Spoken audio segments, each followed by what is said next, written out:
कैसे हैं आप? आज एवरेज ड्यू डेट की क्लास नंबर 2 है और वो सभी स्टूडेंट्स जो मुझे किसी वेबसाइट पर देख रहे हैं या मेरे किसी ऑथराइज्ड पार्टनर स्टडी सेंटर पर मुझको देख रहे हैं, उन सभी स्टूडेंट्स को मैं अपने यहाँ इस क्लास नंबर 2 में वेलकम करता हूँ। क्लास नंबर 1 आप सभी को याद होगी, एक बार रिकैप कर लेते हैं। क्लास नंबर 1 में एवरेज ड्यू डेट में हमने देखा था कि अगर किसी एक आदमी से हमें पेमेंट लेनी है या हमने किसी को पेमेंट देनी है तो हमारी जो सिंगल पेमेंट है अलग अलग, अगर हम सबको एक साथ ही पेमेंट करना चाहें तो वो कौन सी डेट है जिस डेट पर मेरा इंटरेस्ट और लेने वाले पार्टी का इंटरेस्ट जीरो होता है, यानी इंटरेस्ट कॉस्ट हम दोनों के लिए जीरो हो जाए, ना किसी को गेन हो ना किसी को प्रॉफिट हो। तो उस डेट पर जहां पर डेटर्स और क्रेडिटर्स इंटरेस्ट के मामले में जीरो पर होते हैं, that date is average due date, where if payments are paid then no one party is in benefit or in loss, they are both parties are at par. Correct? याद आ गया? Last class में last point पर मैंने कहा था कि हमने एक सिंगल पेमेंट कर रही है और उसके बाद अब इसे नेक्स्ट वीडियो लेसन में स्टार्ट करूंगा और आज ही की वो वीडियो क्लास है, क्लास नंबर 2। आज कौन सा क्वेश्चन मैं लेकर आया हूं आपके पास? आज मैं आपके पास ऐसा टाइप लेकर आया हूं जिसमें एवरेज ड्यू डेट में हम देख रहे हैं कि अब पैसा लेना भी है और पैसा देना भी है, यानी डेबिट ट्रांजेक्शन्स भी है और क्रेडिट ट्रांजेक्शन्स भी है। पिछली बार के क्वेश्चंस में सिर्फ सिंगल ट्रांजेक्शन थी, या तो सारी डेबिट्स थी या सारी क्रेडिट्स थी। अब क्या है, दोनों ट्रांजेक्शन्स हैं, डेबिट ट्रांजेक्शन भी और क्रेडिट ट्रांजेक्शन भी। क्वेश्चन की वैरायटी समझ में आ गई? एक बार हाँ बोल दो। ठीक, तो अब आज के इस वीडियो क्लास नंबर 2 में, यानी आज के एपिसोड में हम लोग इस टाइप को सीखने वाले हैं और इसके बाद इससे नेक्स्ट कुछ और भी सीखेंगे। आज तो स्टार्ट कर सकते हैं आज की क्लास। आज हम स्टार्ट करते हैं। ये क्वेश्चंस हैं, जब जब मैं बोल रहा हूं आप सब साथ साथ उतार सकते हैं। इसका प्रेजेंटेशन हम यहां पर ऐसे करेंगे, देखिए सामने। और ये प्योर एक लेजर अकाउंट है, आप ये ध्यान से देखिए। डेट, पर्टिकुलर्स, अमाउंट, एलएफ का कॉलम नहीं है बस, क्योंकि मुझे ये जो अकाउंट्स है मुझे सामने वाली पार्टी को प्रेजेंट करना होता है, यानी ए बी को प्रेजेंट कर रहा है ये, या बी ए को प्रेजेंट करेगा ये शीट, तो इसलिए एलएफ लिखने की कोई जरूरत नहीं है। अमाउंट के साथ 2 कॉलम भर गए हैं, एक नंबर ऑफ डेज का कॉलम और एक प्रोडक्ट का कॉलम। ठीक ऐसे ही क्रेडिट साइड में भी ऐसा ही हो गया है। आप लेफ्ट हैंड साइड पर डेबिट और राइट हैंड साइड पर क्रेडिट भी लिख दीजिएगा, मैं भी लिख देता हूं। इतना सुनने के बाद सभी स्टूडेंट्स प्लीज क्वेश्चन को उतारना शुरू कर दें और ये जो अकाउंट करंट है इसको आप ड्राफ्टिंग करना शुरू कर दें। ठीक है जी?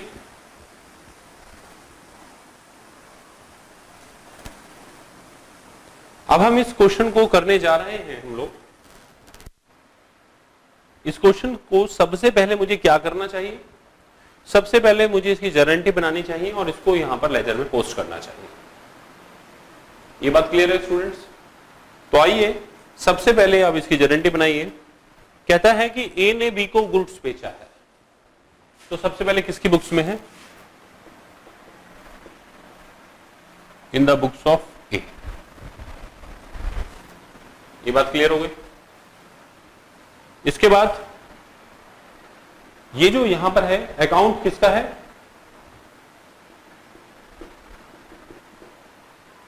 Account current with B. A ने गुड्स बेचा, गारंटी क्या बनेगी? Customer debit to sales account. तो कस्टमर के डेबिट में जो भी ईयर है उसमें Feb 21 को जनाब क्या लिख देंगे? सेल्स। कितने का? 3000 का। अमाउंट ये रहा 3000। ठीक है? बेस्ट होता अगर हम क्रोनोलॉजिकल ऑर्डर में करते हैं। चलो कोई बात नहीं, अभी कोई फर्क नहीं पड़ता। सबसे पहले की डेट क्या है इसमें? जनवरी है, जनवरी में परचेज करा है, तो आप परचेज अकाउंट डेबिट टू क्या करेंगे? बी। तो परचेज डेबिट हो तो बी के क्रेडिट में आएगा 2000 जनवरी 23 बाई परचेज अकाउंट 4500। जनवरी के बाद फरवरी आया, फरवरी के बाद मार्च, मार्च में 17 मार्च आई, तो फिर वही 17 मार्च फिर से परचेज की एंट्री, तो बाई परचेज अकाउंट कितने का 3750 का। और फिर 25 मार्च आ गई, आपने क्या करा है सेल करा है, तो मार्च 25 टू सेल्स अकाउंट कितना आ गया 6000। इसके बाद अप्रैल आया थी, अप्रैल में फिर से वही है, अप्रैल 25 क्या लिखेंगे 2 सेल्स अकाउंट 7500। अप्रैल के बाद मई आ जाता है, मई 14 बाई परचेज अकाउंट 1500। सभी स्टूडेंट्स इसको कॉपी करें साथ साथ और मेरी बात सुनते रहे। क्या करना है, सुनना है और साथ साथ कॉपी करना है। मैंने अब आप कॉपी करना शुरू कर दीजिए और साथ साथ सुनते रहिए। मैंने इन सभी ट्रांजैक्शंस को इसमें पोस्ट कर दिया है। एग्जामिनेशन कंडीशंस के हिसाब से अगर मैं कहूं कि अगर मेरे को पेपर में एक क्वेश्चन मिलता है जो पेपर में आया हुआ भी है, सी एग्जाम्स का ही क्वेश्चन लिया है मैंने, तो मैंने उसको जर्नल बना के पहले पोस्टिंग कर दी। स्टेप नंबर फर्स्ट में मैंने क्या करा, सिर्फ पोस्टिंग करी है। स्टेप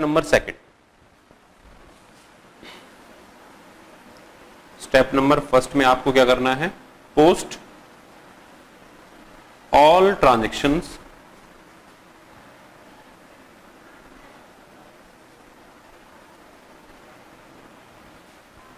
टू अकाउंट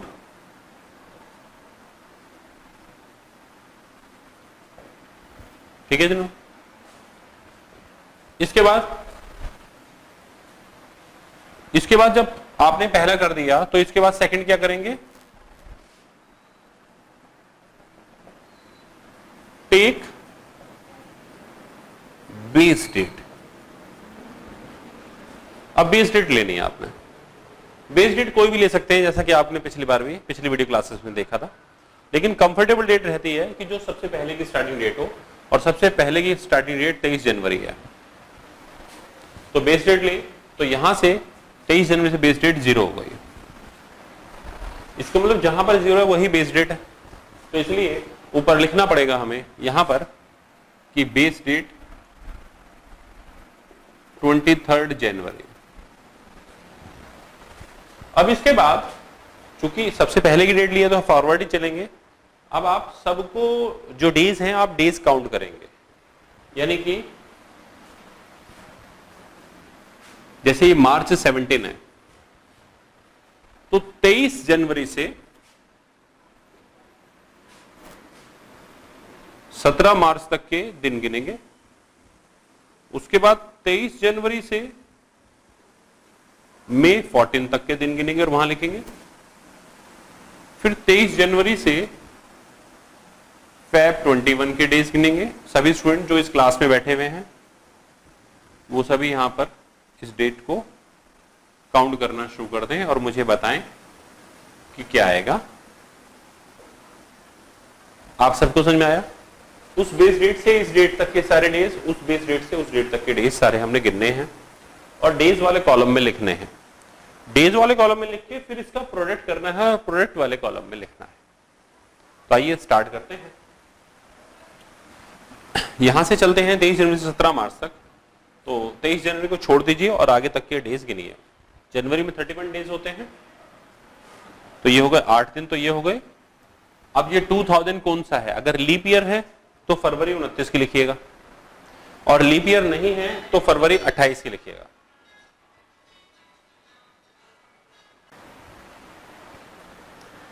तो फिलहाल अभी मैं ये मान लेता हूं कि ये लीप ईयर नहीं है। कई स्टूडेंट्स ऐसे कहे होंगे जिनको लीप ईयर के बारे में बताना पड़ेगा कि लीप ईयर निकालते कैसे हैं, कैसे मालूम कि वो लीप ईयर है और लीप ईयर नहीं है। तो स्टूडेंट्स एक काम करना, तुम लोग एग्जामिनेशन हॉल में पूरे 100 साल का कैलेंडर लेकर जाना, तो तुम्हें पता लग जाएगा लीप ईयर कब कब था। बच्चे हंस रहे हैं, नहीं तो फिर बताओ फिर क्या करेंगे, जल्दी से बताइए।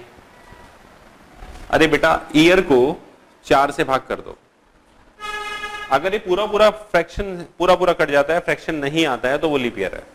यानी कि 2006 नहीं कटेगा ना, तो यानी यहां ये लीप ईयर नहीं है। और 2004 पूरा कट जाता है ना, तो ये लीप ईयर है। बात समझ में आ गई? चलिए मैं ये मानकर चल रहा हूं कि 28 दिन वाला है, 28 दिन के हिसाब से चलेंगे। मार्च में 17 हो गए, कितना हो गया? 16 23 का 3 4 53।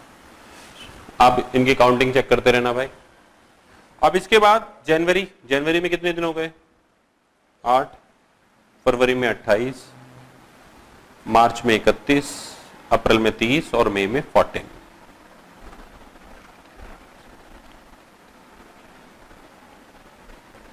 इसके बाद ये 8 दिन, फरवरी में 21, कुल मिलाकर 29।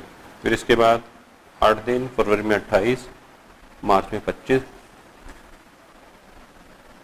फिर इसके बाद जनवरी में 8, फरवरी में, मार्च में, अप्रैल में। करेक्ट? अब ये डेज हम यहां पर लिख देते हैं। आइए 17 मार्च ये है, यहां पर हम लिखेंगे 53 डेज। फिर इसका 14 मई वाले में 1 दिन। फिर इसके बाद 29 फरवरी में, 25 मार्च को 61 और अप्रैल को 92। ठीक है? तो अब हम इसकी काउंटिंग करते हैं। तो अब आप इसकी मल्टीप्लाई कीजिए भाई।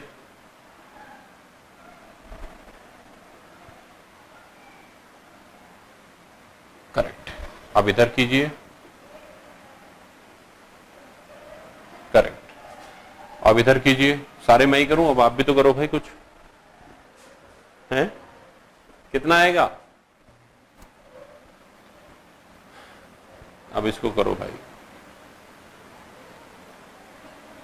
75 दूनी 150 आ गए आपके करीब। और 75 675 690। ठीक है जी। अब इसके बाद अब उधर चलते हैं, वहां तो कुछ नहीं आने वाला। अब इसकी मल्टीप्लाई, इसके लिए मुझे कैलकुलेटर की जरूरत पड़ेगी। बिना कैलकुलेटर के भी कर सकते हैं, पर जब काम कम टाइम में हो जाए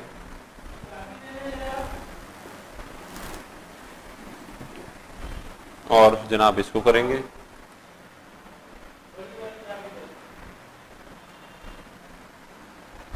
नल्सन नंबर कहते हैं इसे, 111 को नल्सन नंबर कहते हैं। जो स्टूडेंट्स क्रिकेट खेलते होंगे उन्हें मालूम होगा, इसको नल्सन नंबर कहा जाता है। क्रिकेट की भाषा में ये मनहूस नंबर माना जाता है। ऐसा माना जाता है कि इस नंबर पर जब भी जब 111 या 111 ये स्कोर आता है तो हमेशा कोई विकेट गिरती है। 222, 333 ये सब नल्सन नंबर माने जाते हैं। और इसमें माना जाता है कि क्रिकेट में कुछ गड़बड़ होने वाली है। खैर आइए क्रिकेट की दुनिया से वापस एवरेज ड्यू डेट पर आते हैं। अब स्टूडेंट्स क्या करना है? अब स्टूडेंट्स, सभी स्टूडेंट्स जरा सामने देखिए।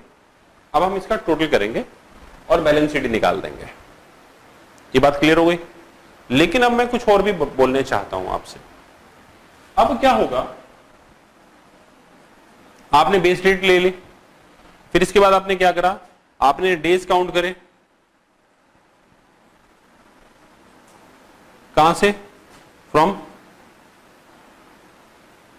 बेस डेट से ट्रांजैक्शन डेट तक, और फिर उसके बाद आपने प्रोडक्ट करी अमाउंट की इनटू डेज से। अब स्टूडेंट्स, अब जरा सामने देखिए, अब हम इसका बैलेंसिंग कर रहे हैं। तो बैलेंसिंग करते हैं, तो बैलेंसिंग जब हम करेंगे, ध्यान दीजिए, तो दो बातें हो सकती हैं। क्या? दो बातें ये हो सकती हैं कि आपके जो बैलेंस हैं, अब आप प्रोडक्ट का भी बैलेंस निकालेंगे और अमाउंट का भी बैलेंस निकालेंगे। अगर अमाउंट और प्रोडक्ट के दोनों बैलेंस एक ही साइड में आते हैं, कहां पर आते हैं? एक ही साइड में आएंगे, अमाउंट के और प्रोडक्ट के। दोनों बैलेंस कहां आ रहे हैं? दोनों इधर आ रहे हैं या दोनों इधर आ रहे हैं। एक सिचुएशन तो ऐसे हो सकती है किसी क्वेश्चन में, यानी balance of amount and products, ठीक है, आर ऑन सेम साइड। और या फिर दोनों अलग अलग आ रहे हैं कि अमाउंट का मान लीजिए उधर आ रहा है और प्रोडक्ट का मान लीजिए इधर आ रहा है, या अमाउंट का इधर आ रहा है, प्रोडक्ट का उधर आ रहा है। If amount and product balance are on opposite side, तो अगर सेम साइड में है तो स्टूडेंट्स सुन लीजिए आप लोग, एवरेज ड्यू डेट जो आपकी निकलेगी वो कैसे निकलने वाली है? वो आएगी बेस डेट प्लस जो प्रोडक्ट का बैलेंस, जो डिफरेंस आएगा, प्रोडक्ट बैलेंस और जो अमाउंट का बैलेंस आएगा उसमें प्लस करना है। और अगर अपोजिट साइड आती है स्टूडेंट्स, तो जो आपकी बेस डेट है उसमें माइनस करेंगे आप प्रोडक्ट का बैलेंस और अमाउंट का बैलेंस। ये बात ध्यान रखी जाए, ठीक है? क्लियर है? एक बात दिखा दीजिए। सभी स्टूडेंट्स पहले इस स्टेप को उतार लेंगे, उसके बाद मैं वो क्वेश्चन को करूंगा।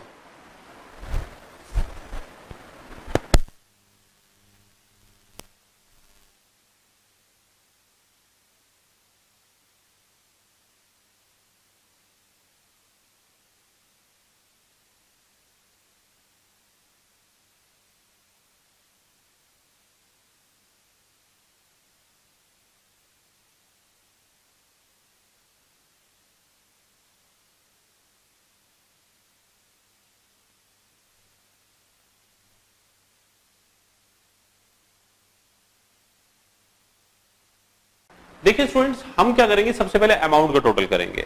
अमाउंट का टोटल करा, ज्यादा वाली साइड ये थी, यहां लिखी, वही टोटल वहां पर लिखा और इसमें ये डिफरेंस निकाल दिया, ये आ गया बैलेंस शीट।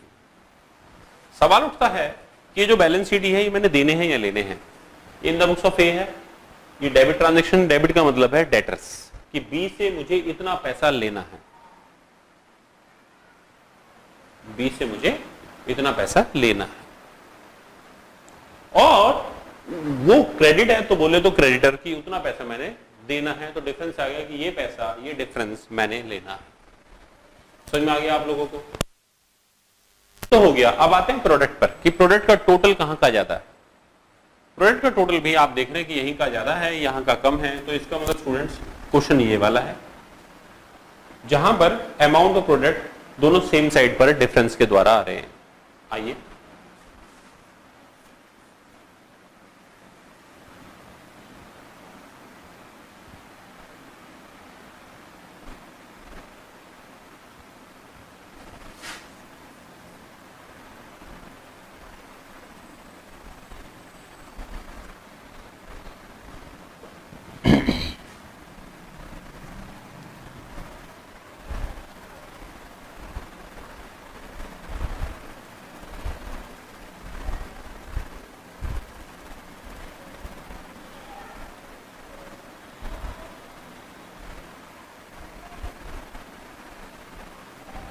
स्टूडेंट्स, ये डिफरेंस आ गया है, ठीक है?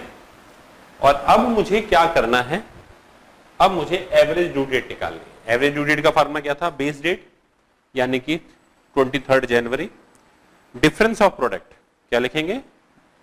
Balance of product. तो बैलेंस ऑफ प्रोडक्ट ये है, ये divided by balance of amount ये है। तो आइए करते हैं।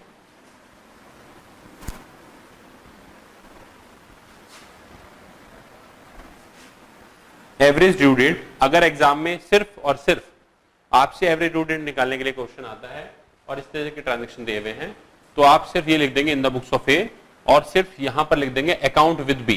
क्या लिख देंगे? अकाउंट करंट मत लिखना, फिर लिखना अकाउंट विद बी, और फिर बेस डेट लिखकर इतना करके बैलेंस सीडी कर दीजिएगा। और नीचे इस लेजर के नीचे आपने एवरेज ड्यू डेट का फॉर्मूला लिखना है, वो है बेस डेट। ये फॉर्मूला लिख दीजिएगा जो मैं अब नहीं लिख रहा हूं, और फिर इसके बाद आप लिखेगा 23 जनवरी प्लस, मैंने बोला था अगर सेम साइड हो तो प्लस लिखते हैं, डिफरेंस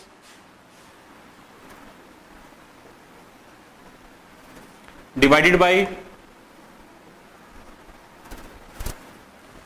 तो आप देखते हैं ये क्या आता है स्टूडेंट्स।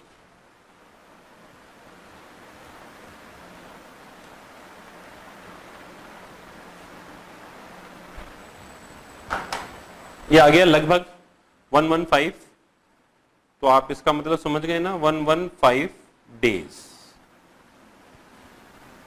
तो अब मुझे उतने आगे तक गिनना पड़ेगा और मुझे देखना पड़ेगा कि इतने आगे कितने कैसे आता है। तो देखिए जरा रफ में, 8 दिन तो आपके जनवरी के आ गए बच्चों, फरवरी के 28, मार्च के 31, अप्रैल के 30, टोटल मुझे 100 देखने हैं।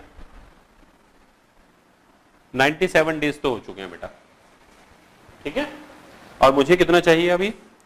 97 डेज से यहां पर 18 दिन, तो यानी मई में 18 दिन और जोड़ लूंगा मैं, तो ये आ जाएगा। तो बेटा ये आ गया 18 मई, जो भी इनका सन चल रहा है। तो ये हमारा आंसर आ गया एवरेज ड्यू डेट। क्लियर है? आप इस क्वेश्चन को एक बार उतार लीजिए, फिर इसके बाद इसी क्वेश्चन में मामूली सा चेंज करके मैं कुछ और नई बातें बताऊंगा आपको, ठीक है।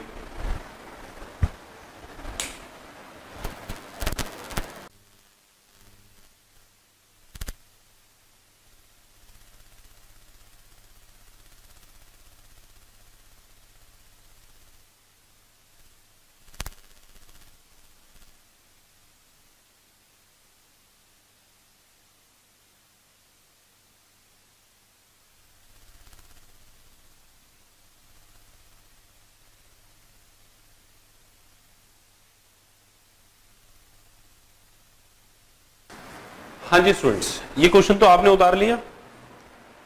अब इसके बाद मैंने कहा था मैं इसमें कुछ चेंजेस कराऊंगा। चेंजेस मेरा कहने का मतलब है मैं आपको सिखा रहा हूं, देखिए आप सीखिए। अब क्वेश्चन में क्या है आइए देखते हैं। ये सब उतार चुके हैं आप, इसे मिटा देते हैं। क्वेश्चन में क्या बोला वो देखो। क्वेश्चन में एक क्वेश्चन तो ये आ गया कि एवरेज ड्यू डेट निकाल कर दीजिए, ठीक है। आज का पहला क्वेश्चन। क्वेश्चन नंबर 2 देखिए। अब आप क्वेश्चन नंबर 2 ये है कि जो बी है वो अपना सेटलमेंट चाहता है, ठीक है। तो calculate the amount payable by mister B if settlement day is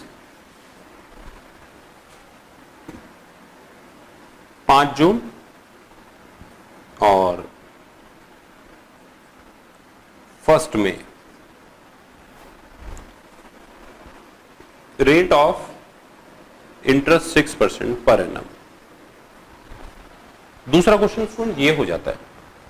तो ऐसे क्वेश्चन में स्टूडेंट्स आपने क्या करा, मैंने ऊपर क्या लिखा हुआ है in the books of A, account current नहीं लिखा हुआ क्योंकि अकाउंट करंट अभी नहीं पढ़ा रहा हूं मैं, अकाउंट पढ़ा रहा हूं। तो अकाउंट विद मिस्टर बी, और ये आपने बना दिया एवरेज ड्यू डेट निकाल दी, ठीक है। अब एवरेज ड्यू डेट अकाउंट क्यों बनाया? क्योंकि डेबिट और क्रेडिट दोनों ट्रांजैक्शन थे, समझ में आ रहा है ना। और अब उसके बाद फिर एवरेज ड्यू डेट निकाल दी आपने। अब क्वेश्चन वाला क्या कहता है कि 5 जून को पेमेंट करेंगे, तो आप बताइए calculate the amount payable. Amount payable बताइए। तो आइए अमाउंट पेबल निकालते हैं। स्टूडेंट जो पेमेंट 18 मई को करनी है वो 18 मई को होनी चाहिए ना, वो पेमेंट कब हो रही है? 5 जून को।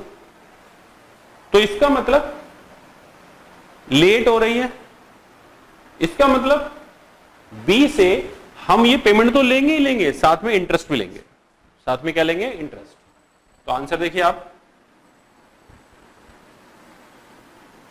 Amount payable by mister B, case first 6750 plus interest. Interest कितना आएगा? 6750 इंटू 6% इंटू, अब जो पेमेंट 18 मई को करनी थी वो जनाब 5 जून को कर रहे हैं, तो मई होता है 31 दिनों का।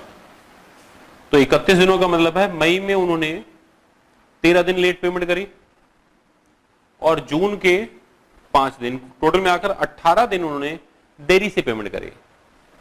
और 18/360, मैंने आपको बोला है अकाउंटेंसी में 360 366 दोनों चलते हैं। जहां अपना फायदा देखो वहां पे भाग जाया करो। अगर आपको लग रहा है 365 पे फायदा हो रहा है तो 365 लिख सकते हो, अदरवाइज 360 लिख सकते हो। कितना आ गया स्टूडेंट्स?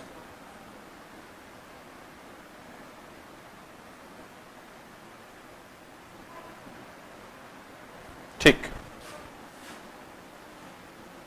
6.75, ठीक है, और इंटू 3, क्योंकि 2 जीरो से काटेंगे डेसिमल आ जाएगा, करेक्ट। तो स्टूडेंट्स इससे मल्टीप्लाई करके इंटरेस्ट निकाल लेना, ऐड कर देना, ये हमारा आंसर आ जाएगा केस फर्स्ट में। केस सेकंड में amount payable by mister B, तो मिस्टर बी ने कि जो पेमेंट 18 मई को करनी थी उन्होंने 1 मई को करी, तो उन्हें क्या मिलेगा? रिबेट। तो आप लिखेंगे 6750 माइनस रिबेट, ठीक है। तो 6750 माइनस रिबेट, 6750 माइनस 6750 इंटू 6%, ठीक है जी, इंटू कितने महीने का? 17 दिन की पेमेंट हो गई 17/360। और स्टूडेंट्स इसे कैलकुलेट कर लीजिएगा, ये इनका अमाउंट पेबल आ जाएगा। समझ में आ गया? तो अभी अभी हमने कितने क्वेश्चन कर लिए हैं? 2 क्वेश्चन कर लिए हैं। एक सिंपल एवरेज ड्यू डेट निकालने का, और एक सेम क्वेश्चन है और आपके साथ ये बना हुआ आ रहा है और इसको करना है। तो पहले आप एवरेज ड्यू डेट निकालेंगे और फिर उसके बाद अमाउंट पेबल निकालेंगे। कॉपी कर लीजिए। इसके बाद फिर से मैं थोड़ा सा क्वेश्चन को ट्विस्ट करके चेंज करूंगा और फिर से कुछ नई चीज सिखाऊंगा।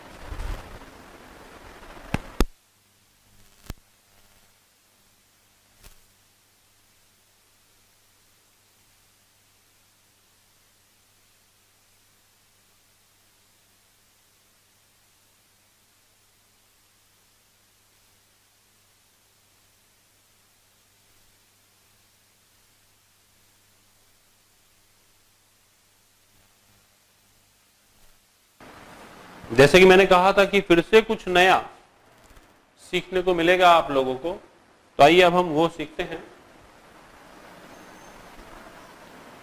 स्टूडेंट्स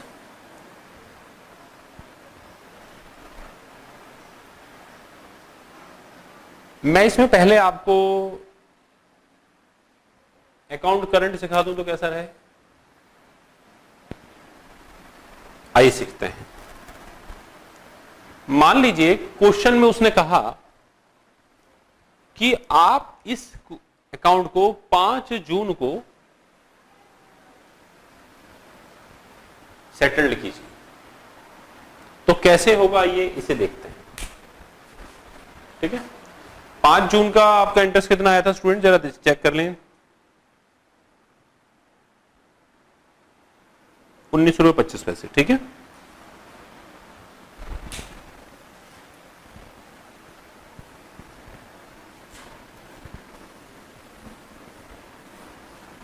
अब मैं आपको क्या बताने जा रहा हूं कि अकाउंट करंट कैसे बनाते हैं। तो अगर पेपर में ये क्वेश्चन आता है और अकाउंट करंट का क्वेश्चन आता है कि प्रिपेयर एन अकाउंट क्वेश्चन आता है, आज का तीसरा क्वेश्चन है prepare an account current with mister be taking interest 6% per annum on 5th May 2000।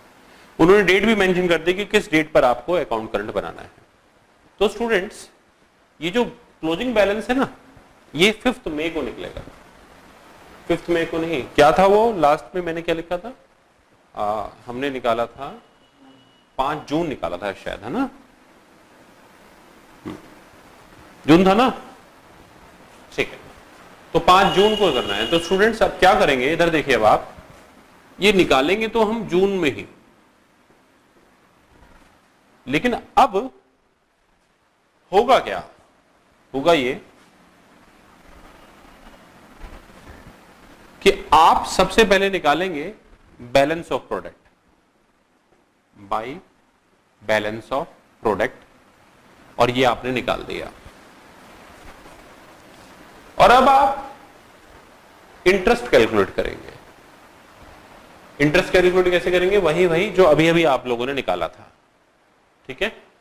कैसे निकाला था इंटरेस्ट, इंटरेस्ट निकाल दिया था आपने। सबसे पहले एवरेज ड्यू डेट निकाल ली थी, ठीक है। एवरेज ड्यू डेट निकलने के बाद फिर आपने इंटरेस्ट निकाला था 6750 प्लस, अगर इंटरेस्ट निकालेंगे तो इंटू 6 अपॉन इतना जो डेज थे आपके देरी से पेमेंट करने के, और 360, और ये आ गया था 19 रुपए 25 पैसे, अभी अभी हमने जो निकाला था।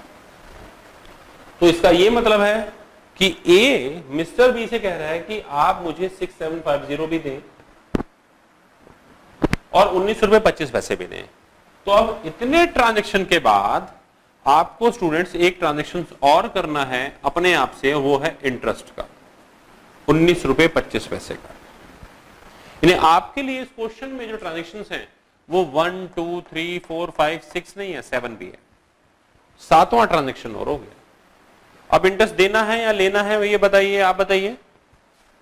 मिस्टर ए को इंटरेस्ट लेना है, देना है, लेना है, क्योंकि मिस्टर ए क्रेडिटर है और बी डेटर्स है उसका, तो इंटरेस्ट इनकम होती है, तो इंटरेस्ट क्रेडिट करेंगे। इंटरेस्ट क्या करेंगे, क्रेडिट करेंगे। Incomes are credited, interest credit तो डेबिट कौन, डेटर्स, जिससे हमने पैसा लेना है, मिस्टर बी, तो बी के डेबिट में आ जाएगा बेटा जून 5 को टू इंटरेस्ट अकाउंट, और ये 19 रुपए 25 पैसे अब हम अमाउंट में यहां पर लिख देंगे। तो अब ये बेटा कितना हो गया, ये हो गया 519 रुपए 25 पैसे, और फिर ये हो गया 519 रुपए 25 पैसे।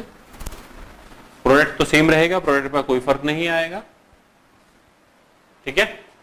और अब 5 जून को आप लोग निकालेंगे बाई बैलेंस सीडी, ठीक है, क्लोजिंग बैलेंस। तो यानी 5 जून को 2 एंट्री हुई, एक बैलेंस ऑफ प्रोडक्ट की ताकि आप एवरेज ड्यू डेट निकाल पाए, और फिर उसके बाद बाय बैलेंस सीडी की। अब बाय बैलेंस सीडी कितना आएगा, आप इसका डिफरेंस निकालेंगे। 6750 तो पहले आ ही रहा था, 19 रुपए 25 पैसे और हो जाएगा, तो 6769.25 पैसा, ये आंसर हो जाएगा। स्टूडेंट मैंने आपको अकाउंट करंट सिखा दिया, पर आपको क्लियर हो गया। पर आप ये सोचे कि मैं अगर आपको अकाउंट करंट अब नहीं पढ़ाने वाला, तो ऐसा ना घबराएं, अभी जब एवरेज ड्यू डेट खत्म हो जाएगा तो अकाउंट करंट में हम फिर से इसे दोबारा से सीखेंगे, ठीक है। तो बस अभी चल रहा था तो सिखा दिया कि कैसे चलना है अगला चैप्टर, ठीक है। यूटिलिटी समझ में आ गई आप लोगों को कि हम ये सब क्यों सीख रहे हैं, आगे किसी चैप्टर में काम में आ सकता है। चलिए ठीक है, ये समझ में आ गया। अब क्या करें, अब मैं कुछ और नया सिखाने वाला हूं आप लोगों को। छोटा मोटा कोई सुधारना हो तो आप इसे कॉपी कर सकते हैं, उसके बाद मैं इसी में कुछ और चेंजेस लाने वाला हूं और फिर वो करेंगे, ठीक है।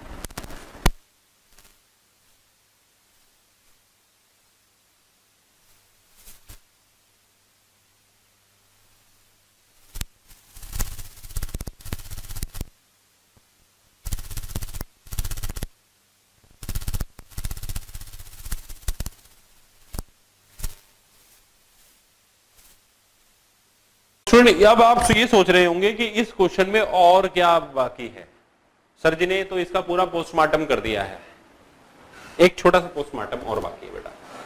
क्या है ये देखते हैं।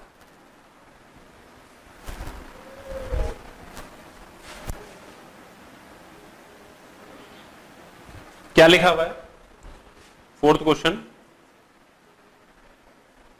ये लिखा हुआ है 10 days credit is allowed by both of them, दोनों के द्वारा 10 दिन का क्रेडिट अलाउ किया जाता है, 10 दिन का उधार दिया जाता है। तो यानी ये ट्रांजैक्शन है बच्चों और साथ में ये इंफॉर्मेशन। तो अब इसका क्या करना है, इसका ये मतलब है बेटा कि जो 21 फरवरी वाला है उसकी ड्यू डेट क्या हो जाएगी, उसकी ड्यू डेट हो जाएगी 21 फरवरी में 10 दिन जोड़ लीजिए आप, तो इसकी ड्यू डेट हो जाएगी 7 दिन, तो ये हो गए, तो यानी 3 मार्च। इसकी ड्यू डेट 25 मार्च से आगे चला जाइए 4 अप्रैल, इसकी ड्यू डेट आगे चले जाइए, कितना आ गया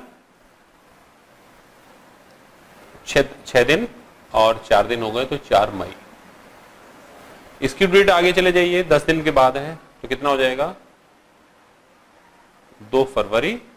इसकी ड्यू डेट आगे ले जाइए 27 मार्च और इसको आगे ले जाइए 24 मई। ये बात समझ में आ गई। अब इससे क्या फर्क पड़ेगा, इससे ये फर्क पड़ेगा स्टूडेंट्स कि ये सारे फॉर्मेट में डेट के कॉलम के साथ आपको एक कॉलम और बढ़ाना पड़ जाएगा, ड्यू डेट का कॉलम। यानी कि मैं आपको समझाने के लिए लिख रहा हूं कि यहां पर आपको एक ड्यू डेट का कॉलम और बनाना पड़ेगा और जहां पर आपने 21 फरवरी लिखा है वहां पे ड्यू डेट में आप लिखेंगे मार्च 3rd। जहां आपने 25 मार्च लिखा है वहां लिखेंगे आप अप्रैल 4th। जहां आपने 25 अप्रैल लिखा है वहां पर आप क्या लिखेंगे मई 4। अभी तो इंटरेस्ट हटा देते हैं, हम ये मानते हैं कि अभी अकाउंट करंट हम नहीं बना रहे हैं, ठीक है। अब सही है। इसी तरीके से वहां पर भी एक कॉलम बनेगा स्टूडेंट्स ड्यू डेट का, और यहां पर जहां आपने 23 जनवरी लिखा है वहां पे आप 10 दिन बाद लिख देंगे, यानी जनवरी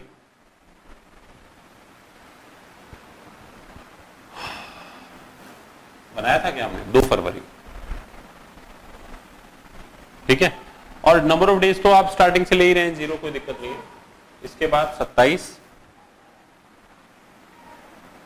मार्च 27 27 और फिर इसके बाद मई 24। अब आप कहेंगे सर इससे क्वेश्चन की हेल्थ पर क्या फर्क पड़ता है।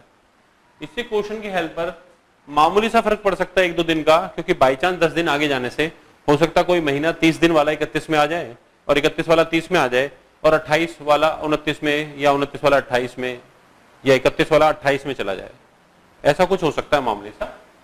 बस मैं ये कहने वाला हूं कि अब आप जब डेज काउंट करेंगे तो आप ड्यू डेट के हिसाब से डेज काउंट करेंगे। यानी इसका मतलब ये जो डेट कॉलम है, date column is totally ignored.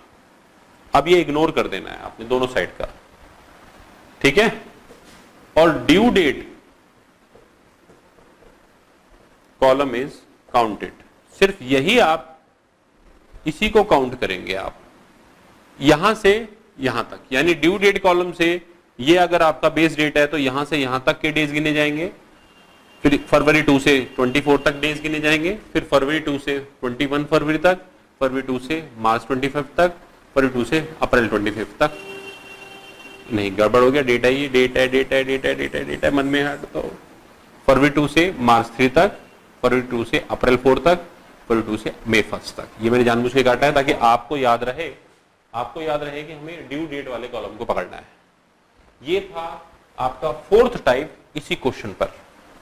तो मैंने आज आपको ये क्वेश्चन ड्राफ्ट किया, उस पर एक सिंपल एप्लीकेशन करके दिखाई और फिर उसके बाद उसमें जो 3 अप्रोचेज लग सकती हैं वो 3 अप्रोचेज आपको समझाई। समझ में आ गया? उम्मीद है आपको आज की क्लास का बेनिफिट मिला होगा। एक अप्रोचेज और रह गई है, अभी मैं उसे करूंगा नहीं, सिर्फ समझाऊंगा। वो क्या है? वो ये है कि जब आप बैलेंस शीट निकाल रहे हैं तो अमाउंट तो यहां पर आ रहा है, लेकिन प्रोडक्ट का बैलेंस यहां आने के बजाय यहां आ रहा है। यानी कि क्या हो रहा है कि जैसे टोटल था 11 लाख का, सोचिए टोटल आ रहा है यहां 12 लाख का, तो ये 12 लाख है, तो फिर 12 लाख आप यहां लिखेंगे और जो डिफरेंस आएगा वो यहां लिखेंगे बाई R2 बैलेंस शीट। तो अब ऐसी हालत में क्या है, अमाउंट का तो टोटल इधर डिफरेंस आ रहा है और प्रोडक्ट का टोटल उधर आ रहा है, तो आप फार्मूला वही हो जाएगा बेस डेट, लेकिन माइनस लिखेंगे आप। Balance of product divided by balance of amount. तो जो बेस डेट है आपकी, ये आपने बेस डेट ये ली है और अमाउंट अलग साइड में आया है, प्रोडक्ट का बैलेंस अलग साइड में आया, तो अब आप माइनस करेंगे तो यानी आपका आंसर नेगेटिव पीछे की ओर जाएगा और पीछे की तरफ जाकर आंसर आएगा। ये आज का 5th वैरायटी था। पेपर में ऐसा क्वेश्चन आ सकता है, स्टडी मटेरियल में तो ऐसे कोई क्वेश्चंस नहीं है, सी में अभी तक आए भी नहीं है, लेकिन फिर भी एक पॉसिबिलिटी हो सकती है। तो आप ये बात याद रखें, ठीक है। आपको जो असाइनमेंट में हमने क्वेश्चन दिए हैं आप उनकी प्रैक्टिस कीजिएगा। आज की क्लास यहीं पर फिनिश होती है। अब सवाल ये उठता है कि क्या average due date chapter finish हो गया है? तो जवाब है नहीं, अभी नहीं हुआ है। अभी अभी आपने देखा कि अभी हमने जो क्वेश्चंस करे हैं वो अभी हमने करे हैं कि हमारे पास अमाउंट थे बहुत सारे, जैसे सिंगल अमाउंट, ये बहुत सारे अमाउंट्स हैं। इसको उल्टा भी तो कर सकते हैं कि सिंगल अमाउंट और उसको डिफरेंट अमाउंट में पेमेंट करें। यानी अभी तक हमने सीखा कि 4-5 अमाउंट है और उनकी सिंगल डेट पेमेंट। इसको उल्टा भी कर सकते हैं कि सिंगल डेट पेमेंट है लेकिन उसको अलग अलग तरीके से कैसे बनाया जा सकता है। तो सीखेंगे नेक्स्ट क्लास में, अगले क्लास में सीखेंगे ये सब क्या है। कईयों को नहीं समझ में आई होगी मेरी बात, तो नेक्स्ट क्लास में सीखेंगे। तब तक के लिए अलविदा, शब्बा खैर, नमस्ते, वड़क्कम, सत श्री अकाल।